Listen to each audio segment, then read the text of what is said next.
What I want to do this evening is explore two important influences that helped to shape Harry Longueville Jones's relationship with Wales, and especially his interest in archaeology, which have been largely overlooked.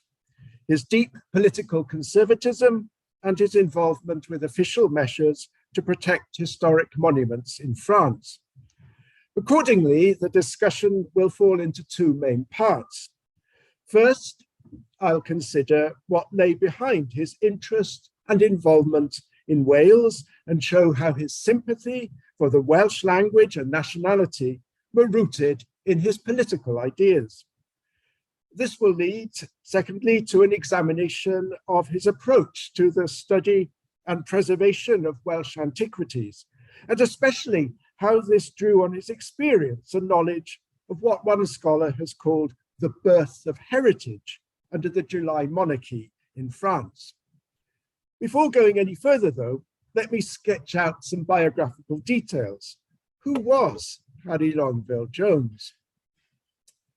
Well, in some respects, he's an elusive figure for whom little correspondence or other archival materials survive, nor have I come across any images showing what he looked like.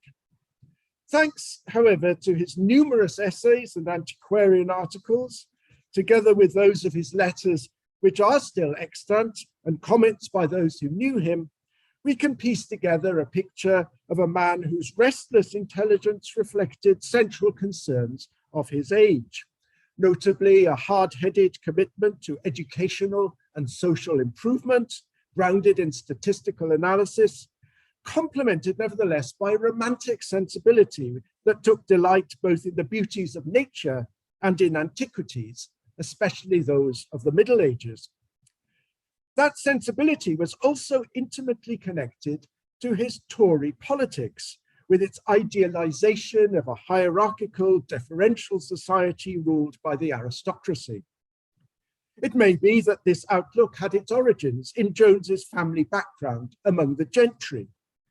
Born in London in 1806, the son of Edward Jones of Oswestry and his wife, Charlotte Elizabeth Stevens, he had Welsh connections through his paternal grandfather, Captain Thomas Jones of Wrexham, killed in a duel in 1799, who'd been responsible for adding the name Longueville on succeeding to some of the Longueville estates in Shropshire. Jones demonstrated a sympathetic interest in Wales shortly after graduating at Cambridge with the publication in 1829 of his volume, two of the images of which you can see on the slide, Illustrations of the Natural Scenery of the Snowdonian Mountains, which shows that he had not only visited North Wales, but made efforts to acquaint himself with Welsh antiquarian and literary scholarship. By then, Jones was a fellow of Magdalen College, Cambridge, where he'd been an undergraduate, and a deacon in the Church of England. And he was ordained a priest 2 years later in 1831. However, he never held a living, and his career at Cambridge was brief, as in 1835, he married Frances Weston, whose father, like his, came from Shropshire, and was thereby relinquished under the rules at the time, required to relinquish his college fellowship. Thus it was that Jones relocated with his new wife to Paris for some 7 years' varied employment as a writer. Biographical accounts of Jones have noted his time in Paris, where he earned 10 francs a day working for the English language newspaper Galignani's Messenger for a time alongside William Makepeace Thackeray, and helped to update Galignani's Paris Guide, an early guidebook to Paris.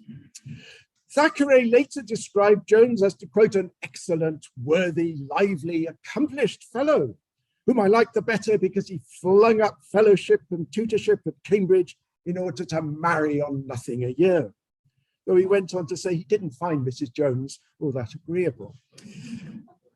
Jones took advantage of his years in Paris to write about French affairs for Blackwood's Edinburgh magazine and other English language publications, as well as to contribute to social theory and reform through forging links with the Manchester Statistical Society, established in 1833 as the first such society in Britain and one of the earliest in Europe. Thus, in 1836, he advocated the foundation of a University of Manchester in a paper read to the society on his behalf. Subsequently, he sent them French statistical returns, and in 1838 became a foreign corresponding member of both it and the London Statistical Society. If these interventions looked to the present and future, Jones also devoted himself in Paris to efforts to conserve the past. In particular, by 1839, he'd become one of 8 English corresponding members of the French government's Committee on Historic Art and Monuments, along with notable antiquaries such as John Britton and Thomas Wright, as well as the Gothic revivalist Augustus Welby Northmore Pugin. I'll return to the significance of this committee. Before I do so, I should say he lived near Montmartre, somewhere in this region.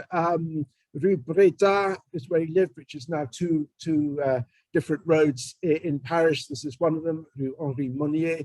Quite a salubrious and modern part of Paris in the late 1830s. And you can still visit these streets today.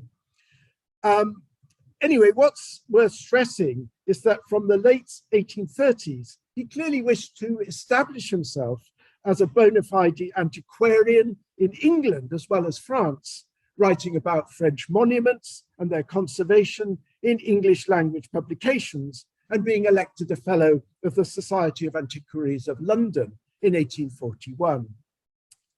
Well, Jones returned to Britain in March 1842 and took up residence not in London, as he'd anticipated the previous summer, but in Manchester, where he established a college or school.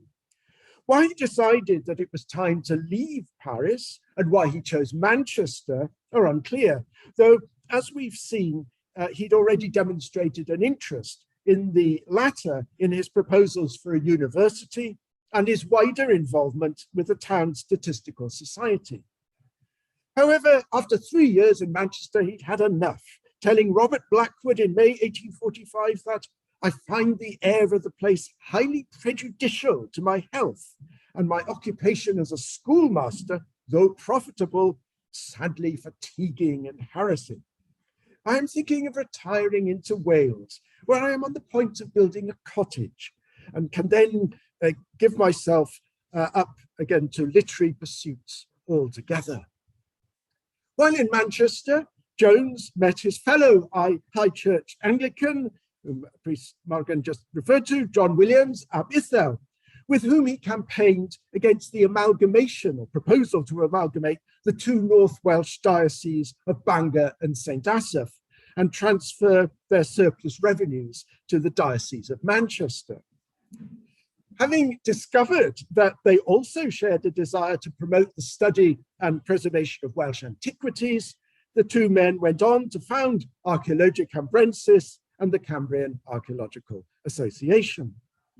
The collaboration helped to provide Jones, an outsider to Wales, remember at this point, with valuable connections in the Principality, and continued until irreconcilable differences in their approach to the Welsh past prompted Williams's resignation in 1853. During his time in Manchester, Jones had started visiting Anglesey to record its medieval churches, and by the later 1840s, he was living on the shores of the Menai Strait in this rather fine early 19th century house, Tanner Coed, you can see on the slide, near Llandegfan, where he offered private tuition. You can see this. Thank Heather James for sending me copies of these 2 adverts, I think from the sort of first year of Arch Camb.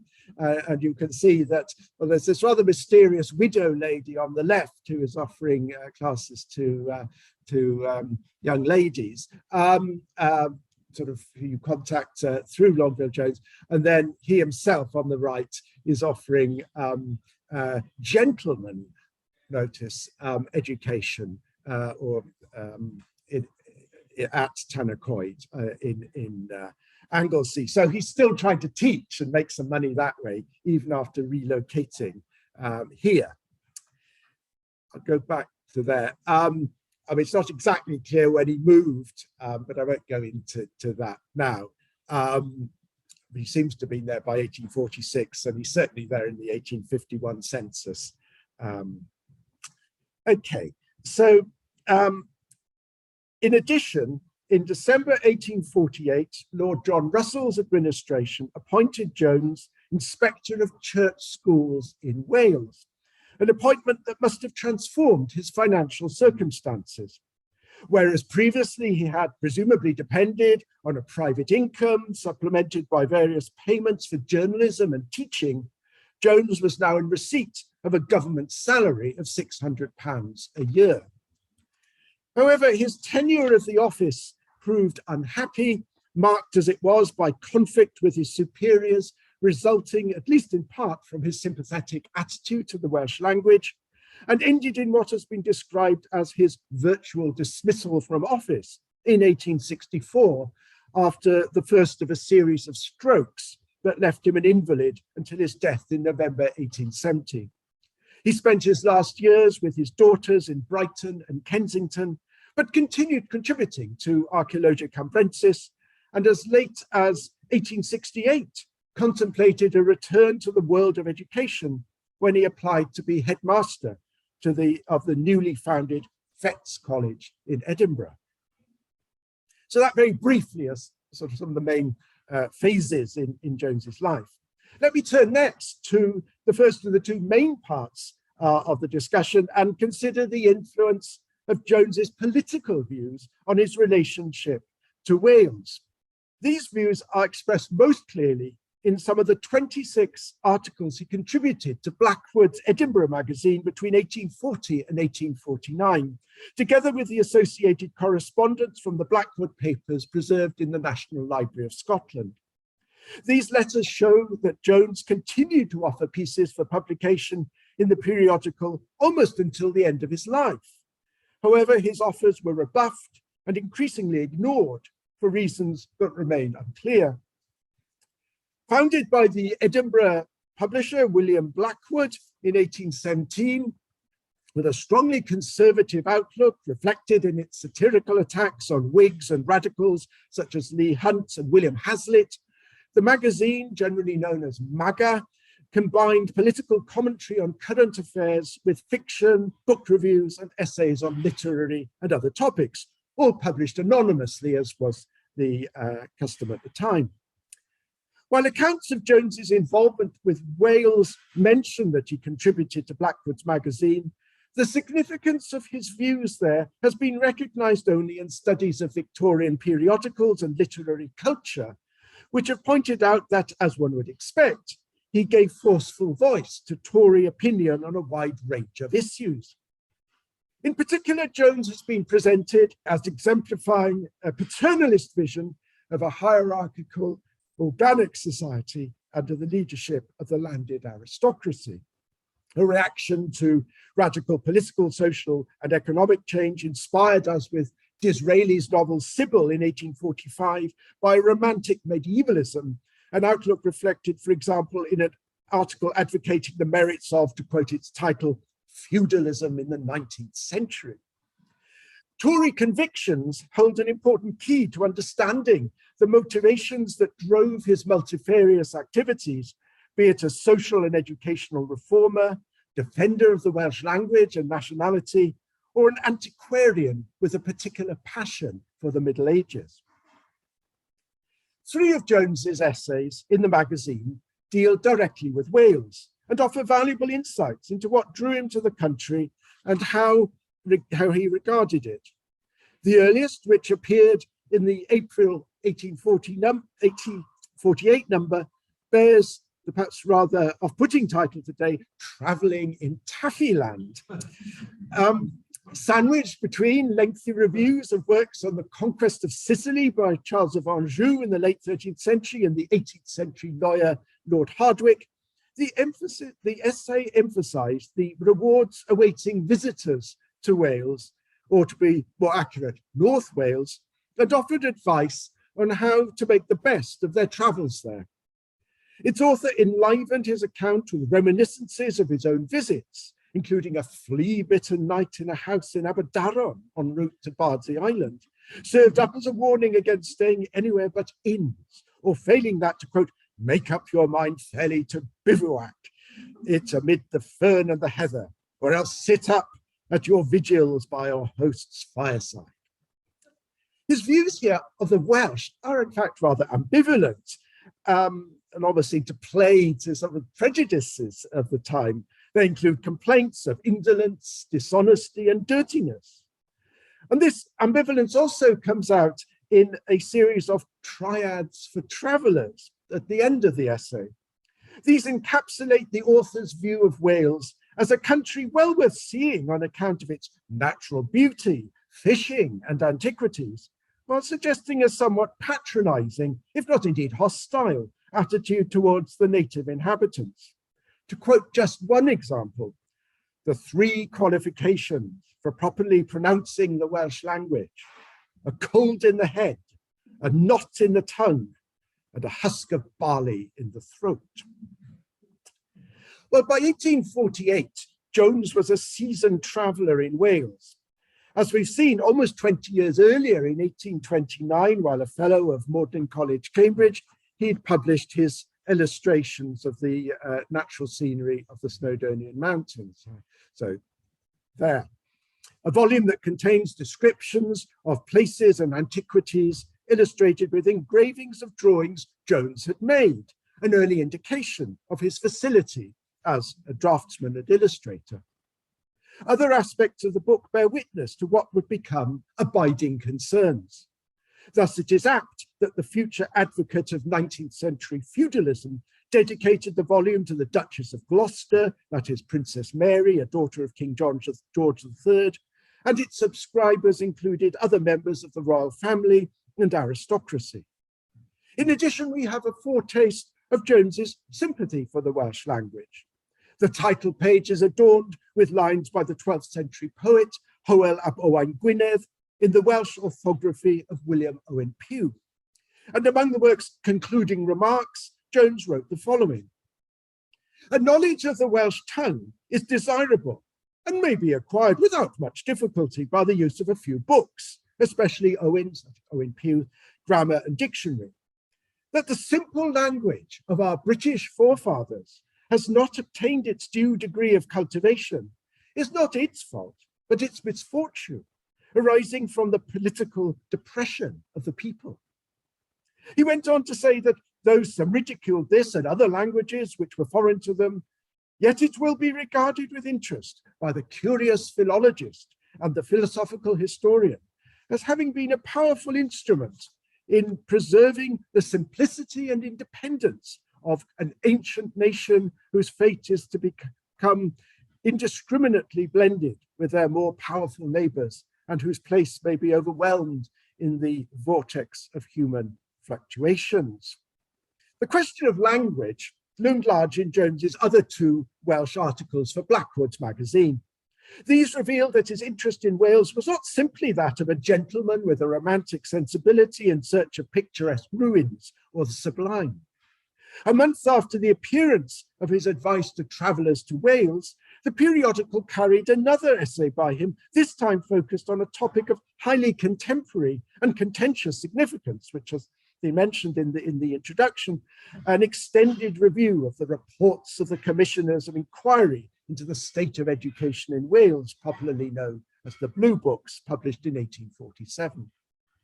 What's striking about the essay is its independent-minded, critical approach, informed by an awareness of a wider European context. To begin with, he ridiculed the government's failure to send commissioners able to speak Welsh. Would it have sent people ignorant of French to inquire into education in France, or of German in Germany? In addition, he defended the Welsh from the commissioners' condemnations of them as woefully ignorant, by arguing that they had been held back by unfavourable historical and environmental conditions. And as in 1829, and contrary to what one might expect from the triad I quoted a little earlier, he took a sympathetic view of the Welsh language. Yes, if the nation were to progress, it was important that works be translated into Welsh, not only from English, but, and this is, I think, characteristic of Jones, from other tongues. Nevertheless, he continued, we by no means coincide in opinion with those who would discourage the study of Welsh and who would even attempt to suppress that language altogether. We look upon it as one of the most interesting and valuable, though not one of the most fortunate and gifted, of European tongues. Over a year later, he followed this up with another essay covering similar ground, namely a lengthy and sympathetic review of Sir Thomas Phillips's 600-page volume responding to the criticisms of the Welsh in the Blue Books. This essay included a defence of Welsh women from the charge of immorality, levelled by the commissioners on the basis of the numbers of illegitimate births, not by denying the prevalence of illegitimacy, but by excusing it as to, quote, an ancient custom which exists not in Wales only, but we rather think among the peasants of the whole of Europe, and certainly as widely in England as in Wales. An important reason Jones gave for favouring the Welsh language was its supposed role in upholding conservative principles. The language, he asserted, was to, quote, a strong bond and support of Welsh nationality, and keeps alive in their breasts that indomitable love of their country and that spirit of national pride, which is the best safeguard of the liberties of the realm and its protection from democratic invasion. Democratic, with its French revolutionary and Paynite associations, was always a dirty word for Jones. The language helped to counter centralization, to quote again, and it teaches the people to rely on their own resources and to preserve the ancient freedom of their country. Faced with the aggressive levelling spirit of democracy, Jones continued, anything that may serve as a check to the decline and fall of the empire is not to be lightly despised or abandoned. The snobbery underpinning this strong aversion to radical ideas is evident in the essay on Sir Thomas Phillips's book on Wales, which pours scorn on the radical Chartist Henry Vincent for having had the effrontery to call himself Henry Vincent Esquire on handbills announcing his visits to small towns such as Llanelli and Carmarthen during a tour of South Wales, speaking, to quote Jones again, on the claims of the age, on the rights of woman, on the claims of labour, and the other usual claptrap subjects. While the vehemence and sarcasm evident here were Jones's own, he was far from alone in believing that support for Welsh culture and nationhood was not only entirely consistent with conservative values, but could indeed help to sustain them. His outlook had much in common with that of the reactionary patriots, as Pryce Morgan has aptly called them, among the gentry and Anglican clergy of Wales at this time. As Jones took pains to remind his readers, Sir Thomas Phillips, author of the most comprehensive rebuttal of the Blue Books, had been knighted for his leading role as Mayor of Newport in quelling the Chartist insurrection in the town in 1839. Phillips's efforts on that occasion had already been praised by the Reverend Thomas Pryce, Can Llanawg, in his Hanes Cymru, History of Wales, completed in 1842, which, however, blamed the English for leading the Welsh astray from their natural loyalty to the crown. Similar assumptions inform Lady Llanover's insistence on the importance of fostering the Welsh language as a means of protecting the Welsh from seditious ideas, just as their adherence to Breton did for the Bretons. Well, let's turn next to the second half of what I want to say and consider Jones's antiquarian endeavours. These too were underpinned by his conservative outlook. In part, this may be seen as simply a matter of social convention, providing a congenial environment for the study of Welsh antiquities. In common with other such bodies at this period, the Cambrian Archaeological Association was explicitly intended for gentlemen, and Anglican clergy and antiquarian-minded Anglican gentry accordingly dominated its early membership, with its first patrons being the 4 Welsh bishops. At the association's first meeting at Aberystwyth in September 1847, Jones took evident delight in stressing that, to quote, a great many of the nobility, clergy, and gentry of the country had also, also joined. The association represented a very different Wales from that of the Welsh language quarterly a Traethodydd, the essayist established by the Methodist Lewis Edwards just a year before, Archaeologia Cambrensis. In addition, though, Jones believed that the study and preservation of antiquities, wherever they were, was an intrinsically conservative enterprise in not only a material, but also a political sense. This is clear from a letter to the editor of Blackwood's magazine in May 1845, inquiring whether the editor would like to quote, and the quote is here on the slide, an essay on the importance of the study of historical and lay antiquities generally, calling on the government to notice and encourage the efforts made by individuals and societies for the preservation and study of national antiquities, and not running into party views upon it, steering clear of the Puseyite disputes and making the subject one of really general importance. I would not make it either long or dry. I would rather show how such a spirit would help the genius of true conservatism and would foster respect for all that is venerable in our national history. The offer wasn't taken up, and later that year, Jones went on to establish his own mouthpiece for the antiquarian cause, namely, of course, Archaeologia Cambrensis, whose first issue appeared in January 1846. This was the culmination of a long-standing interest in antiquities, which, as we've seen, developed significantly during Jones's residence in Paris from 1835 to 1842. It's important to emphasize that his connections with French antiquarians continued after his return to Britain. 2 years after he moved to Manchester in March 1844, a meeting in Paris of the government's Historical Committee on Arts and Monuments considered a letter from Monsieur Longueville Jones, English correspondent in Manchester, concerning, among other things, the antiquities of a district almost unknown to European archaeologists, the island of Anglesey, a Celtic island if ever there was one. Jones went on to note that the medieval edifices of the island were remarkably well preserved and rich in baptismal fonts and very old tombs, and that he'd already surveyed and sketched a third of the island's monuments. In addition, he gave a detailed description, accompanied by his sketch, of the later medieval monument to St. Iestyn in Llanestyn Church, there on the slide.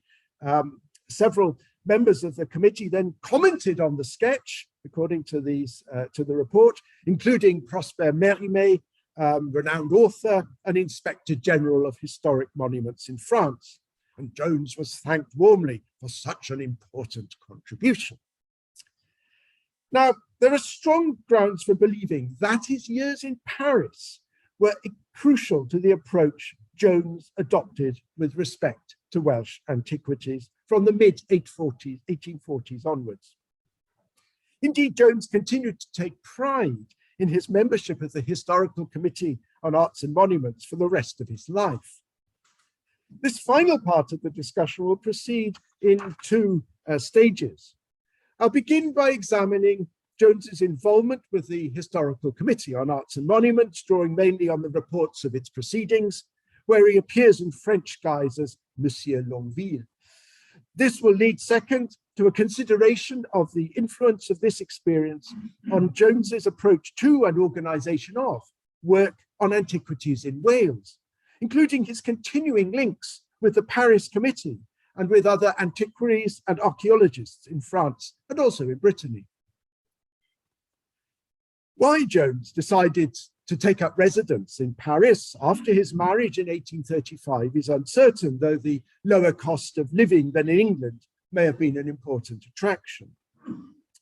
The move certainly didn't signal unabashed Francophilia.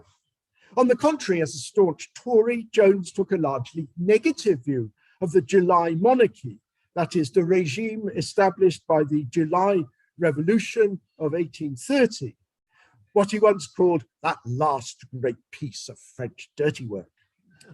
Thus he declared the Orleanist king, Louis Philippe, who'd come in instead of the Bourbons, to be an illegitimate usurper, and his government corrupt, tyrannical, and excessively enthralled to the army, whose colonizing efforts in Algeria Jones excoriated in forensic detail.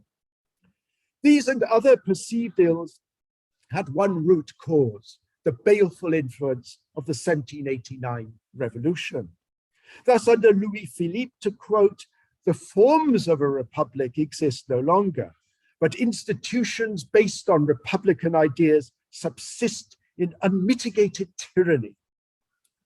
Above all, this meant that prospects were poor for the restoration of the landed aristocracy, which, as I've already noted, Jones held should provide the leaders of all societies.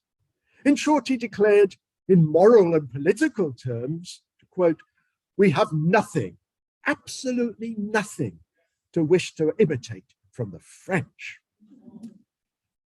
However, if much about France displeased him, Jones acknowledged that the country had some redeeming virtues, notably its achievements in science, literature, and the fine arts. Distasteful though it may have been to his Tory principles, the centralized French state under Louis Philippe had lavished vast sums of money on artistic patronage and embarked on a systematic policy of preserving and restoring historic buildings and other monuments. This policy, while it had some Napoleonic precedents, was driven to a significant extent by an upsurge in romantic medievalism given early expression by Chateaubriand, and stimulated above all by Victor Hugo's evocation of medieval Paris in his novel Notre Dame de Paris, published in 1831, which was the basis for the film Hunchback of Notre Dame, amongst other things. There can be little doubt then that Jones too shared this passion for the Middle Ages and found Paris an ideal place in which to indulge it. Thus he observed that enough remained in the Rue Saint-Denis to show it is a child of the Middle Ages, and like so many other children of the same kind, it contributes to make its mother, Paris, as compared with the modern-built capitals of Europe, a town of former days. For the purposes of the present discussion, though, the key point to emphasize is that Jones was no passive spectator of Paris's medieval heritage. He also actively sought to record and preserve it. Again, the means at his disposal were provided by the agencies of the centralized tyrannical state he castigated on the pages of Blackwood's magazine and elsewhere. As I've already mentioned, Jones was elected one of 8 English foreign corresponding members of the Historical Committee on Arts and Monuments, French title on the heading of the slide, an advisory body established in 1837 by Narcisse de Saint-Vendy, Minister of Public Instruction, fulfilling the intention of his predecessor, François Guizot, renowned historian and leading political figure under the July Monarchy, and a man for whom Jones professed great admiration. The regime was the first to allocate a budget for the preservation of monuments, and the committee was one of several government agencies established for this purpose, mainly at Guizot's initiative. The committee's purpose was to, quote, "to make known all the monuments of art in France," a task that included recording notable monuments and issuing instructions for their conservation. Its president or chair was Adrien-Étienne de Gasperin, a close friend of Guizot who had recently served as Minister of the Interior. Its secretary, Adolphe Napoleon Didron, a specialist in medieval ecclesiastical archaeology and from 1844, founding editor of the Annales Archaeologiques. And the rest of its 26-man committee included notable antiquaries, artists, and writers, such as Victor Hugo, the Catholic revivalist Charles de Montalembert, who issued a famous denunciation of modern-day vandalism, the former Inspector General of Historic Monuments Ludovic Vite, and his successor Prosper Mérimée, an author whose literary endeavours included the novella Carmen in 1845, better known perhaps in its operatic incarnation. Although numbered among the foreign corresponding members for England, Jones took advantage of his residence in Paris to draw the committee's attention to work he'd undertaken with respect to buildings and monuments in the French capital itself.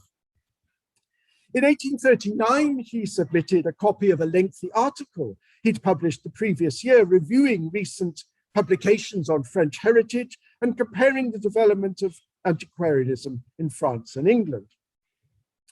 Then in in February 1840, he submitted a report to it, bits of which are on the slides, now preserved in the French Archives Nationales, on the churches of the 49 communes of the Department of the Seine and the Department of the Seine-et-Oise, the departments respectively covering central Paris and the area surrounding it.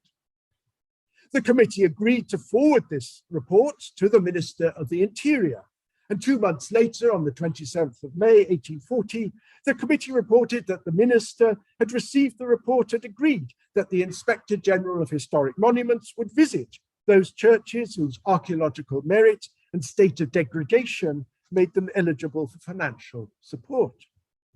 Meanwhile, shortly after submitting his report, Jones warned the committee of threats to several other buildings, including this one, the conventual college of the Berardins on the left bank of the Seine, a 14th century edifice which was in danger of being converted into barracks for the municipal guard.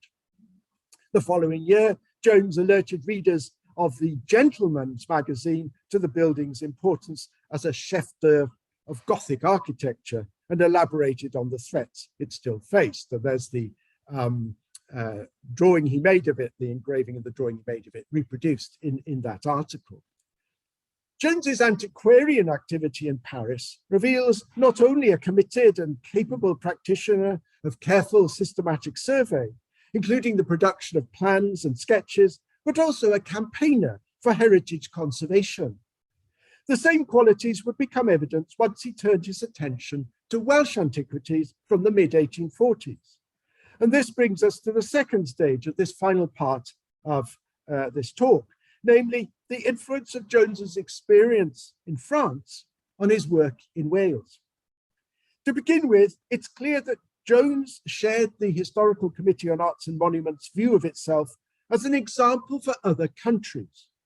While still in Paris, he'd informed the committee, as had the English antiquary John Britton, of his intention to press the British Parliament to establish a similar body. However, his most fulsome tribute to the committee appears in the 1844 letter reporting on the antiquities of Anglesey I mentioned earlier. There, Jones declared that I cannot prevent myself from congratulating you on the great impulse which the committee has given to all that is related to true national archaeology. We are very far on this side of the channel from acting with the unity and intelligence which you have devoted to it under the auspices of the government. In this case, the term national applied, it seems, to Britain as a whole. However, Jones soon came to apply the term national to Wales, as we can see from his opening article in the first issue of Archaeologia Cambrensis in January 1846, a sort of manifesto for the new journal. The article was the first of nearly 100 Jones wrote for Camb, and as you can see, was entitled On the Study and Preservation of National Antiquities. This manifesto argued for the systematic organization of antiquarian studies in Wales, a theme to which its author would often return, and crucially contains a lengthy footnote in which Jones acknowledged his debt to French example. It opens, and here you can see this on the slide, for much of the method of studying antiquities, as indeed for many good methods and theories in other matters, we confess ourselves under great obligations to our French brethren of the archaeological world. They have the advantage of being duly organized under the eye of an enlightened and public-spirited government. In consequence of this, archaeology is now on a sounder basis in France than in England. He further noted that all the important historical buildings are declared national historical monuments, an allusion to a fairly recent innovation, as the first list of these had been compiled in 1840 by Prosper Mérimée as Inspector General of Historic Monuments. Jones went on to spell out what this would mean in practice. We sort of move on to sort of here. We intend in the pages of Archaeologia Cambrensis to follow the example of the French government commissions and to print sets of instructions, questionnaires, anglicization of questionnaires perhaps, or formularies by which the antiquary will be greatly aided in his operation from knowing what and how to observe. And to this end, we shall avail ourselves of the printed forms issued by those commissions, as well as the similar forms used by some English antiquarian bodies. Such a set of questions, presented as the first of several and relating specifically to what were termed Celtic remains, what we would call prehistoric monuments, and described as having been derived partly from the Instruction and the Questionnaire issued by the Comité Historique in France, duly appeared in the next number of the journal in April 1846. In his first article, Jones also stressed the need to establish, this is on the slide again, an association for the whole principality, acting in concord with a more general association for the whole empire, yet devoting itself to the special cultivation of Welsh antiquities. Accordingly, the Cambrian Archaeological Association was established, again in cooperation with Abythel, the following year. However, it's worth noting that despite paying tribute to Abythel's contribution to the foundation of the association at its first general meeting in Aberystwyth in September 1847 and elsewhere, Jones seems to have seen himself, or wanted to be seen at least, as the leading figure. This was certainly the impression he gave in a letter to Ditton, secretary of the Historical Committee on Arts and Monuments and editor of the Annales Archaeologiques in late 1846, in which Jones claimed to have established Archaeologia Cambrensis at his own expense and celebrated its success in promoting the study of Welsh archaeology. To translate, I found archaeology almost dead in Wales. No movement, no centralization, a deep apathy. Yet in a year, he'd attracted 400 subscribers for the journal and was going to establish the Cambrian Archaeological Association. Williams Abythel's role in these developments is not mentioned, though he was named as Jones's worthy and learned friend in an earlier communication to Ditton announcing the establishment of Archaeologia Cambrensis. The letter suggests then that on returning to Britain, Jones saw Welsh archaeology as offering a unique opportunity for him to apply the lessons he'd learnt in Paris. This is consistent with Jones's determination that the new association should have a strong Gallic as well as Breton inflection. Thus, in his letter of late 1846, he enlisted the support of Ditton as the association's secretary for France, and through him subsequently invited French and especially Breton antiquaries to attend the inaugural meeting of the association in Aberystwyth in 1847. Though it seems that no French or Breton representatives attended that meeting, a complete set of the publications of the Historical Committee on Arts and Monuments, together with a copy of the Statistique Monumentale de Paris, survey of monuments in the French capital, were exhibited to the delegates. Thus, the first list of members of the Cambrian Archaeological Association in 1847 included both Ditton and Mérimée, designated respectively by their French titles of Secrétaire du Comité Historique des Arts et Monuments and Inspecteur Général des Monuments Historiques. By September 1847, Jones was able to inform the association's first annual meeting that with Brittany, they had formed the closest relations and already numbered some of the leading antiquaries of that quarter in their ranks. While the following year, Archaeologia Cambrensis claimed not only that, to quote, the proceedings of the Cambrian Archaeological Association have excited considerable attention in France, but that links had been forged with its Breton counterpart, the Association Bretonne. The nature and extent of the Cambrian Association's connections with Breton and French antiquarian organizations thereafter is a subject for another occasion. Suffice it to say that Jones continued to pursue these actively, being appointed in 1849 to the association's newly created Office of Foreign Secretary precisely for this purpose. Moreover, he saw this as a two-way process and remained convinced that Welsh antiquities should be drawn to the attention of a wider European audience. Thus, 10 years after he'd written to Dijon celebrating the largely unknown antiquities of Anglesey, he published an article on the Edwardian towns and castles of North Wales in Dijon's Annales Archaeologiques. The twin aims of painstaking architectural recording and building conservation that had informed the work of the Historical Committee of Arts and Monuments in Paris are also evident in the early proceedings of the Cambrian Archaeological Association. The tone had already been set in the first number of Camb, which had sternly advised contributors that, to quote, in drawings and sketches, accuracy of detail and measurement will be esteemed far beyond picturesque effect, which is of little or no value for archaeological purposes. More specifically, at the inaugural meeting at Aberystwyth, Jones gave a lecture illustrated by, to quote, a series of exquisite drawings prepared by the architect R. Kirk Penson on the history and architecture of Clynnog Fawr, Carnarvonshire, which was followed by the establishment of a restoration fund for the church there. The next day, a similar fund was set up to restore the church of Llanbadarn Fawr near Aberystwyth. Jones's continuing emphasis on the Middle Ages is also exemplified by the detailed illustrated series of articles he published in Camb from January 1846 onwards on the mainly ecclesiastical medieval buildings and monuments of Anglesey, the fruit of work already well underway by 1844, to judge by the letter Jones sent to Paris I cited earlier.